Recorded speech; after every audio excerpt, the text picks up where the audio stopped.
નમસ્કાર વાલા વિદ્યાર્થી મિત્રો, આપણી યુટ્યુબ ચેનલમાં આપ સર્વ વિદ્યાર્થી મિત્રોનું ફરી એકવાર હાર્દિક સ્વાગત છે. ધોરણ 7 વિષય અંગ્રેજી વાર્ષિક પરીક્ષા 2025 કુલ ગુણ 80, સમય રહેશે સવારે 8 થી 11, તારીખ 22/4/2025. ક્વેશ્ચન 1. નીચે આપેલી કાવ્ય પંક્તિઓ અથવા પરિચ્છેદનો વાંચો અને પ્રશ્નોના ઉત્તર આપો. Now she was over the farms and fields, green fields. She was enjoying the beautiful view, and then she noticed a flock of birds on her way. She applied the brakes, the fun stopped, and the bike started coming down. Tejaswini closed her eyes and held the handle lightly. But within a second, thadam! She cried out, "Oh, Mana!" જો મિત્રો ચેનલમાં નવા હોય અને હજી સુધી ચેનલને subscribe ના કરી હોય તો સૌપ્રથમ ચેનલને સબસ્ક્રાઇબ કરી બેલ આઇકન પર ક્લિક કરો. જો વિડીયો પસંદ આવે તો વધુમાં વધુ મિત્ર સર્કલ સુધી વિડીયોની લિંકને શેર કરો, જેથી એ પણ પરીક્ષામાં સારા માર્ક્સ મેળવી શકે. તો ક્વેશ્ચન્સ પૂછેલા છે. Where was Tejaswini flying?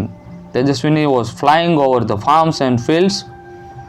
Vote did Tejaswini notice? તો Tejaswini notice a flock of birds on her way. 3. What did Tejaswini do? Tejaswini applied the brakes. What happened? The Tejaswini applied the brakes. When Tejaswini applied the brakes, the fun stopped and the bike started coming down. What did Tejaswini do when the bike started coming down? So when the bike started coming down, Tejaswini closed her eyes and held the handle tightly. ત્યાર પછી અહીંયા બીજો આપણને paragraph આપેલો છે અને એમના આધારે કેટલાક ક્વેશ્ચન્સ આપણને પૂછેલા છે. સ્ક્રીન પર તમે જોઈ શકો છો. ચાલો જોઈએ. તો સૌપ્રથમ આપણે આખો જે ફકરો છે એને વ્યવસ્થિત રીતે રીડ કરવાનો છે. Where did Bobby sit to catch fish? તો Bobby sat on the bank of the river to catch fish. How long did he sit there? તો he sit there from morning to noon. Did he catch any fish? No, he did not catch any fish. What did he tell the shopkeeper? He told the shopkeeper to throw 3 big figs to him. What did he want to tell his wife? He wanted to tell his wife that he caught the fish. ત્યાર પછી paragraph આપેલો છે, ધ્યાનથી એકવાર read કરી લ્યો. એના પરથી ક્વેશ્ચન્સ પૂછેલા છે. What do quicker shampoo sometimes do? તો sometimes quicker shampoo spoil the hair and the spoil the parlours business. What does the quicker have? The quicker has pure herbs like aritha, amla and shikakai. 13. What will the quicker do? The quicker will spend up the parlours business. ત્યાર પછી જે ફકરો આપેલો છે એમના પરથી questions છે. Where was the princess? The princess was at the bottom of very deep lake. What had the king turn her into? The king had turn her into a silver fish. The princess was quite for true or false? તો false. ત્યાર પછી question number 2 આપેલું છે કે નીચેની આપેલી કાવ્ય પંક્તિઓને પરિચ્છેદ વાંચો અને પ્રશ્નોના ઉત્તર આપો. તો આપણને પેરેગ્રાફ આપેલો છે અને ક્વેશ્ચન્સ પૂછેલા છે. Who is known all over the world? Why? તો Sarojini is known all over the world from her command over English. 18. What did Sarojini write? She write 3 books of poetry in English. Sarojini began to write poems તો at a very early age. Mahatma Gandhi call her the nightingale of India. ત્યાર પછી અબ્દુલ કલામનો જે paragraph આપેલો છે. What does Dr. Abdul Kalam love? તો Dr. Abdul Kalam loves to work with students. What does he inspire young boys and girls? Inspiring young boys and girls to study well and make our nation great. Abdul Kalam visits school and colleges. Dr. Abdul Kalam receives 300 emails. How many balloons did Mr. Funtus tie to his easy chair? તો Mr. Funtus tie 100 balloons on to his easy chairs. What did he ask someone to do? He asked someone to fill gas in the balloons. The balloons lift the chair up because someone to fill gas in the balloons. Mr. Funtus was sailing on the clouds. ત્યાર પછી questions આપેલો છે. નીચે આપેલા શબ્દોનો ઉપયોગ કરીને પ્રશ્નોનો ઉત્તર આપવાના છે. કાઉન્સની અંદર શબ્દ આપેલા છે. તો મેહુલ, તો જવાબ આવશે show, a magic show last week. Yesterday, I પછી આવશે went to market. The little boy, તો જવાબ આવશે ક્રાઇડ ઇન ધ મોર્નિંગ.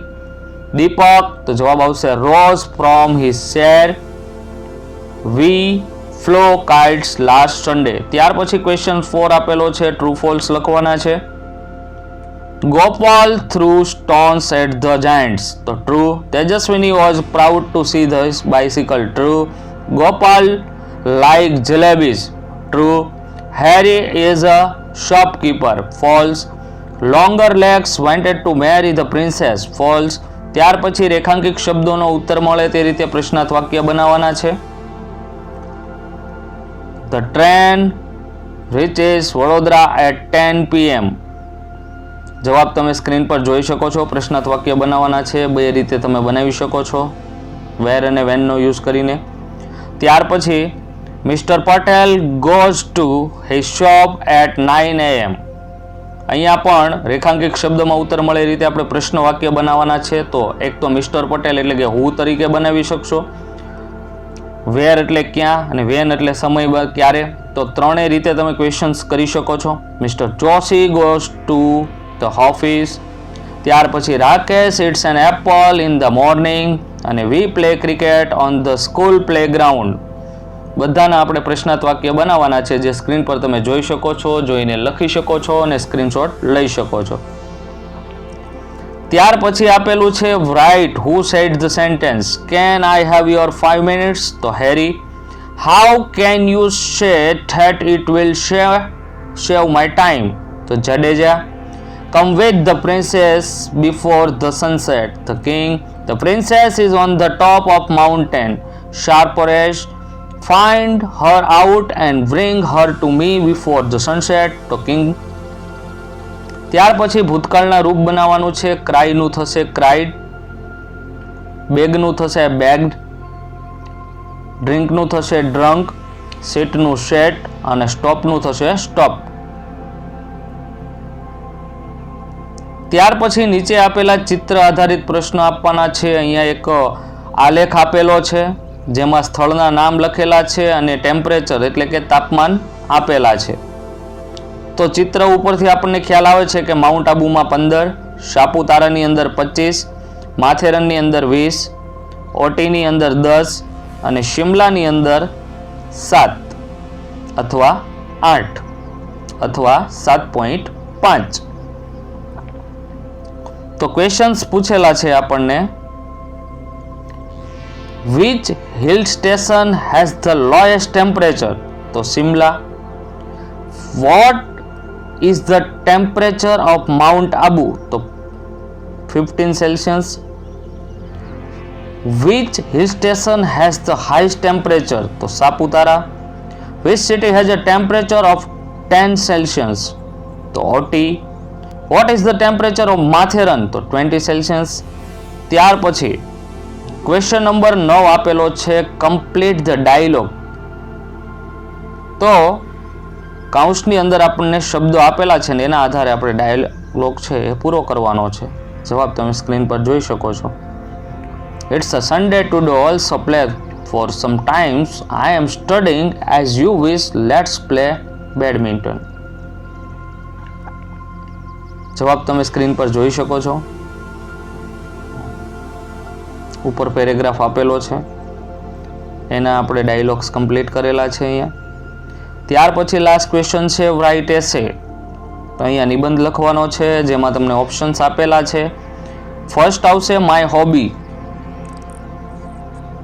તો તમારા જે શોખ છે એમના વિશે તમારે લખવાનું છે.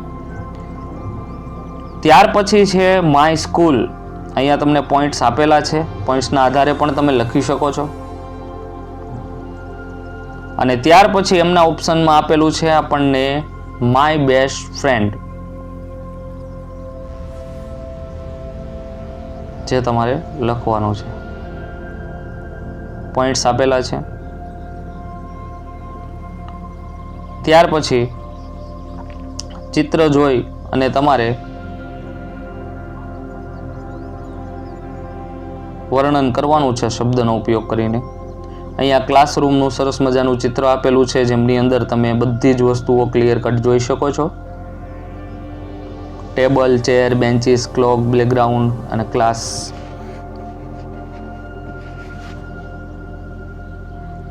ચલો જોઈએ. તો this is a picture of classroom. The teacher is studying near the table. There is a chair and a blackboard. There is a benches on the wall. The students are sitting in the benches. નવા વિડીયોમાં ફરી ખૂબ જ ઝડપથી પાછા મળીશું. ત્યાં સુધી લાઈક કરો, વેઇટ કરો. Thank you.